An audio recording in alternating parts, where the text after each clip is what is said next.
All right. Welcome, everybody. Excited to lead this session today about protecting your organic search pipeline.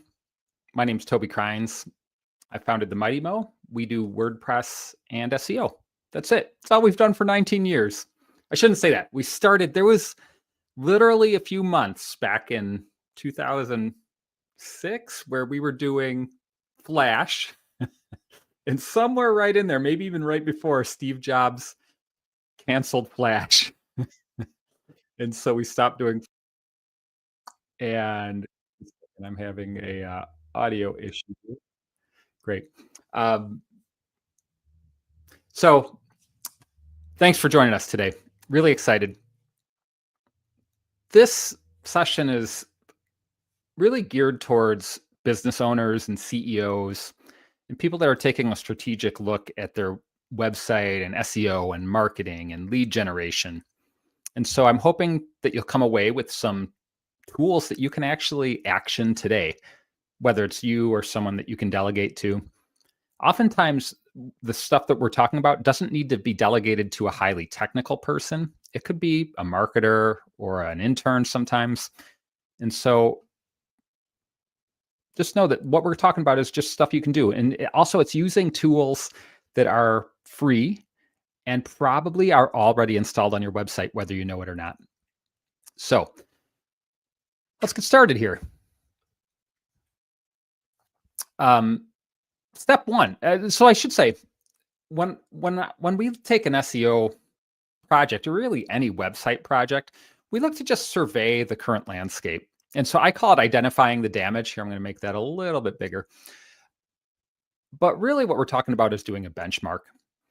And one simple thing you can do is go to google.com, type site : and then your .com, your domain. It could be a .org, but site : themightymo.com or site : target.com, could be whatever your website is. And that'll give you a sense of what is displaying here. We had someone come to us recently who was hacked. And when we did this, we saw a bunch of casino stuff that was clearly not theirs. And so sometimes you can get a really, high level benchmark sense of how your site health is doing just by doing this simple exercise.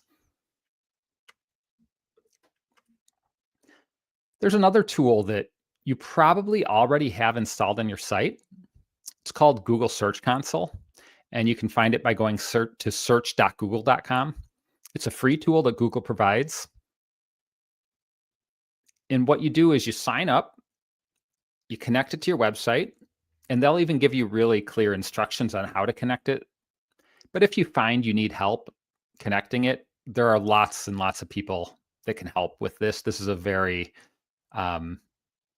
relatively simple task to do for people who are involved with websites. It should not cost a lot of money to connect your site to Google Search Console here. And what Google Search Console does is it keeps track of all your website traffic before they reach your website. So they go to Google, they're on their iPhone, they type something, which usually starts with a Google search. Maybe they're in a map app that's using the Google API, whether it's google.com or any Android phone, for example. Maybe they started their search on Firefox. All this info is in Google Search Console. And so it gives you a really good sense for the current health of your site. And so it'll give you lots of charts. And what we really look for at a high level initially is we're looking at charts and we're looking for dips or big increases. And sometimes those are normal. And you had an event where maybe you redesigned your site, and so you either expected the traffic to go way up or way down. But sometimes they're a surprise. And when it's a surprise, that's when you need to look deeper. And we'll get into Google Search Console specifically here in a little bit here on this conversation. Another tool that you can use that's free is called Screaming Frog. You can download it. They have free and paid tiers, but the free tier is great for just getting a high level benchmark of things that might be unhealthy about the site. So I always encourage people, just do it. It's free. It's quick. It runs. You click go, and it takes a while. This is a much slower thing because it actually goes to your site and starts crawling pages. Whereas other tools such as Ahrefs and SEMrush, they have likely already stored the data in their database because that's how those tools work. And that's why you can get it instantaneously. Whereas with Screaming Frog, it has to go get the data manually, download it, and so it takes a lot longer. But it's free, whereas Ahrefs is pretty pricey and SEMrush is pretty pricey as well. Step 2, we're going to look for and fix broken URLs, and we'll get into the how to fix them. But right now, I'm going to just share things that are common. A lot of times when you redesign a site or maybe you're editing your site, you might change the URL from our services to services, or about us to about, or vice versa. And that's when you end up with 404 errors that can negatively impact your search. There is a way to do that using 301 redirects. If you're using WordPress, 301 redirects are probably already installed on your site. And so it's oftentimes it's happening automatically with your SEO plugin. So if you're using Yoast or Rank Math, it's probably already happening automatically. And we'll talk about how to monitor that. But if not, WordPress makes it really easy to do this 301 redirect stuff. And so anytime a URL changes, create a 301 redirect. Step 3, make sure your site isn't blocking Google. This is surprisingly common for WordPress sites in particular, but other sites as well. The gist of it is Google provides a very easy way for business owners to say, don't index this site. And this can be really helpful if you are, for example, running a test environment that's different from your live environment, and you don't want Google to get the test URLs and stuff. So WordPress has this very easy box to check that tells Google, don't look at this site. But what I've seen happen many times over the years is that while a site is being developed, let's say they're designing it, they're building it, they check that box because they don't want this site that's in active development to be indexed. And then they launch the site and they forget to uncheck it. So if you do site:/yourdomain.com and you see nothing there, this is oftentimes the problem. Step 4, review and resubmit your XML sitemap to Google Search Console. This is super easy. If you're using WordPress, almost every WordPress SEO plugin has an XML sitemap feature built into it.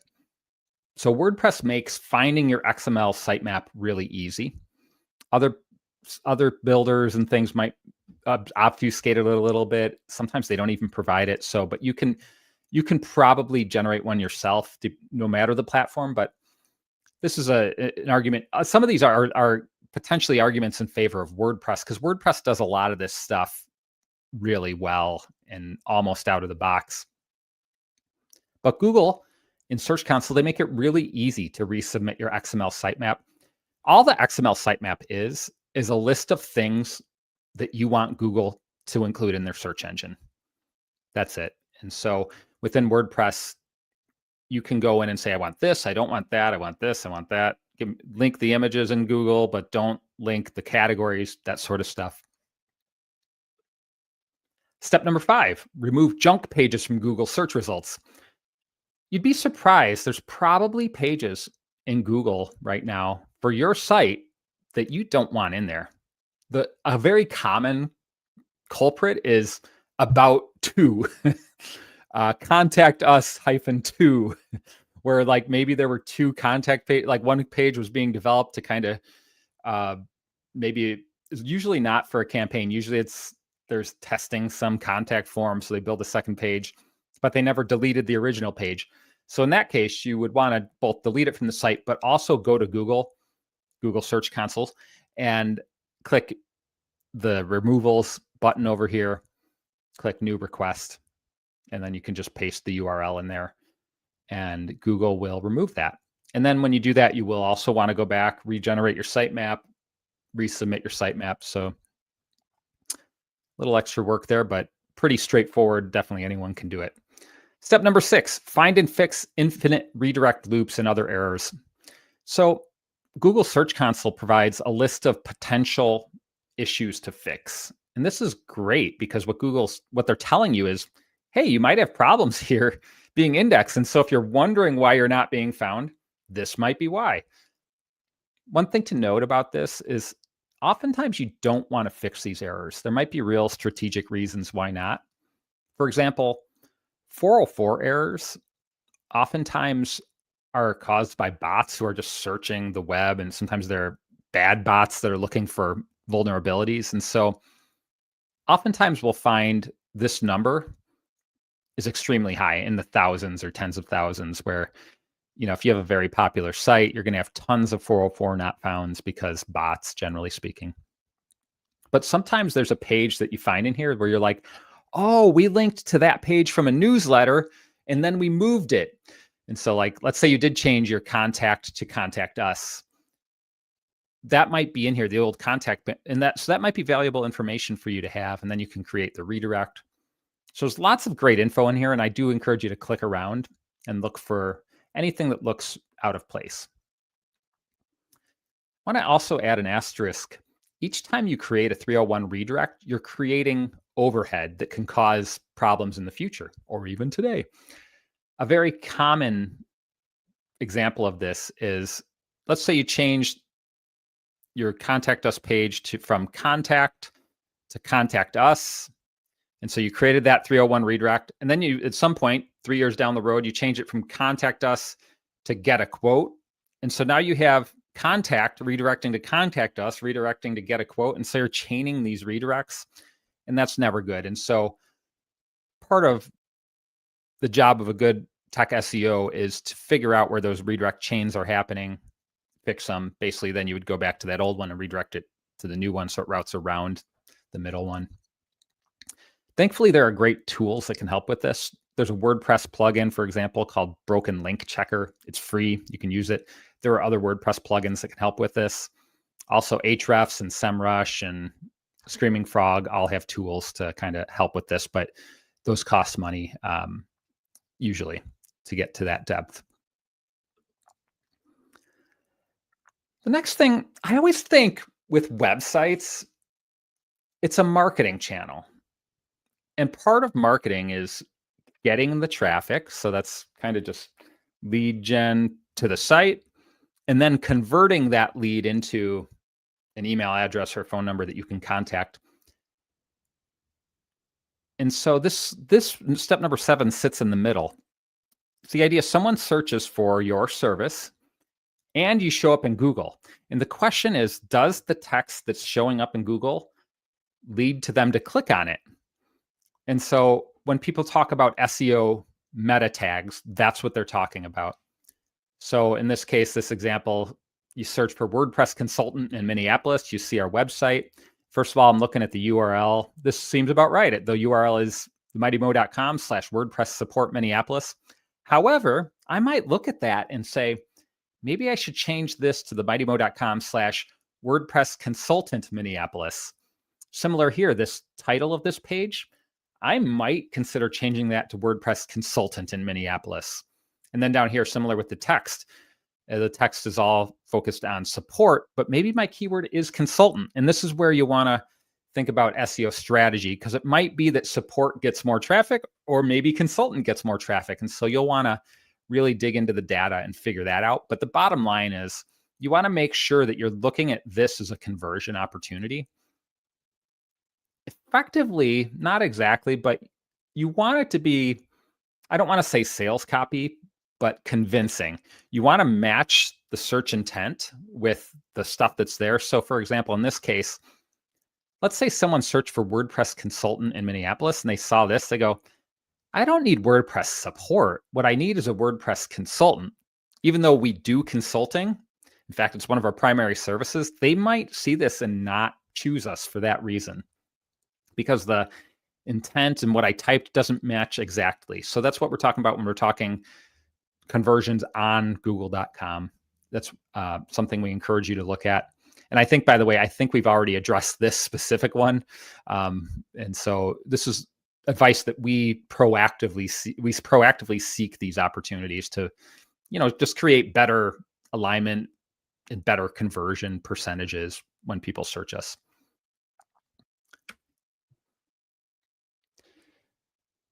There's a lot of attention these days paid to slow sites, meaning like people think if your site is slow, you're losing money. And that's because a lot of the big providers, Amazon released a very famous case study years ago where they said, when we sped our page up by 0.3 seconds, it led to $1 million of revenue.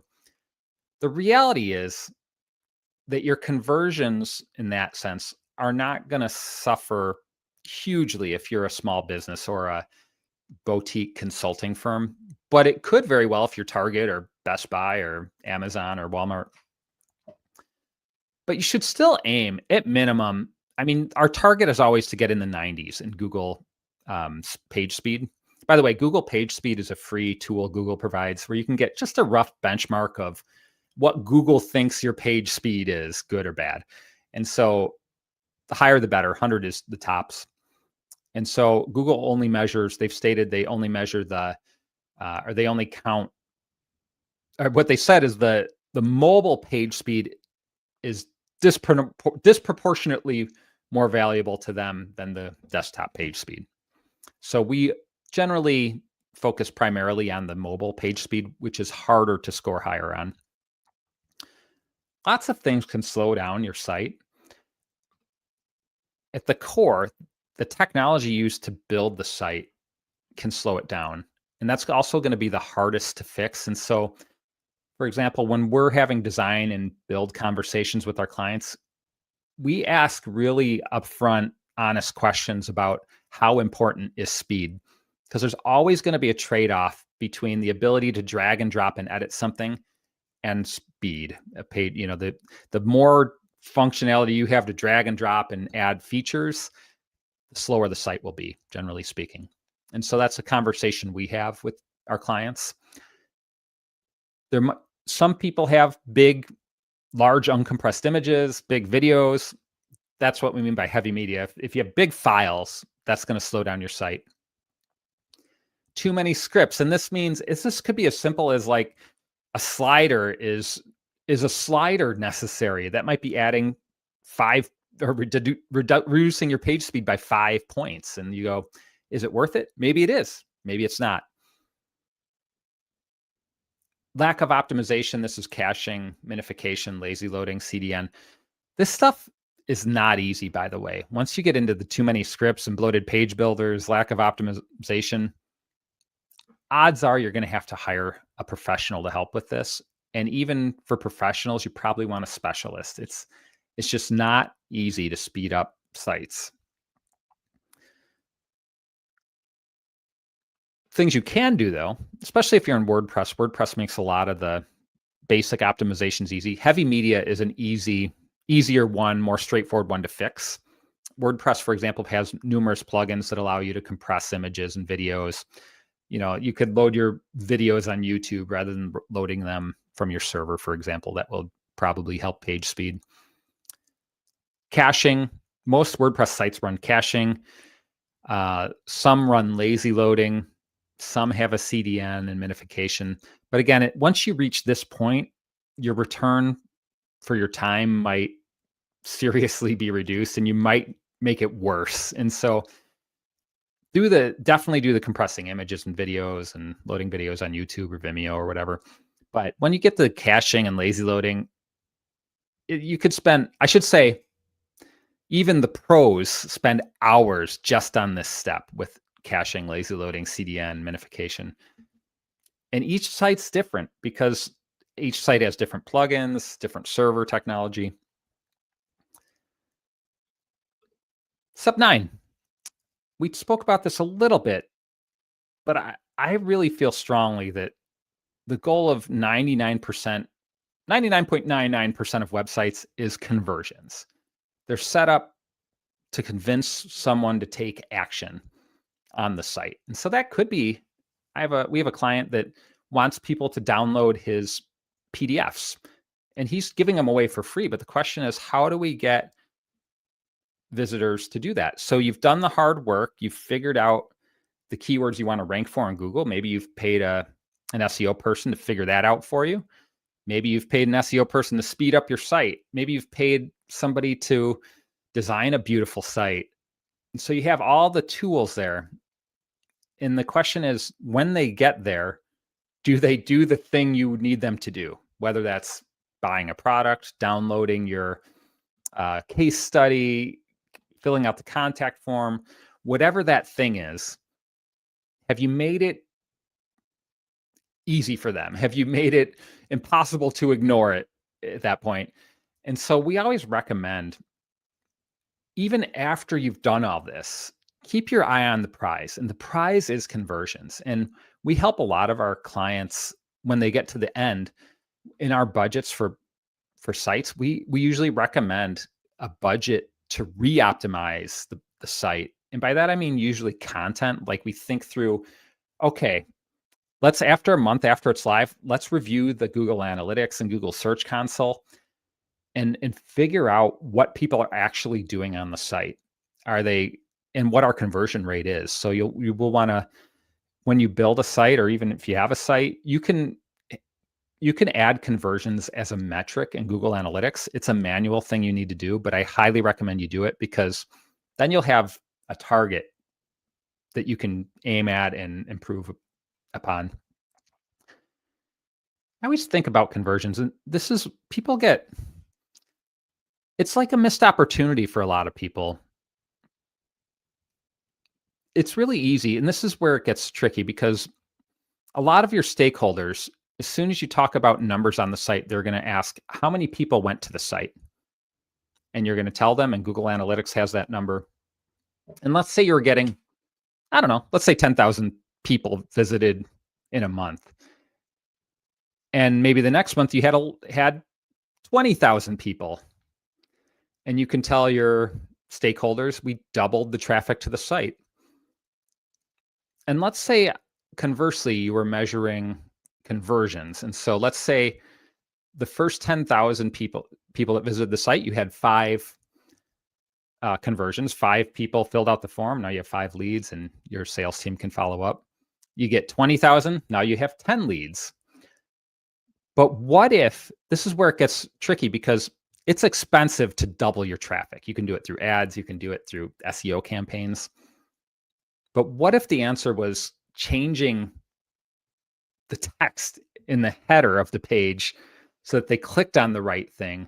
And so you still have your 10,000. What if just changing the color of that button doubles the conversions? Now you still have 10,000 visits, but because you changed it from red to orange, now you have 10,000 visits, 10 conversions. You've just doubled your conversion rate. You've doubled the value of your website by changing the color of a button.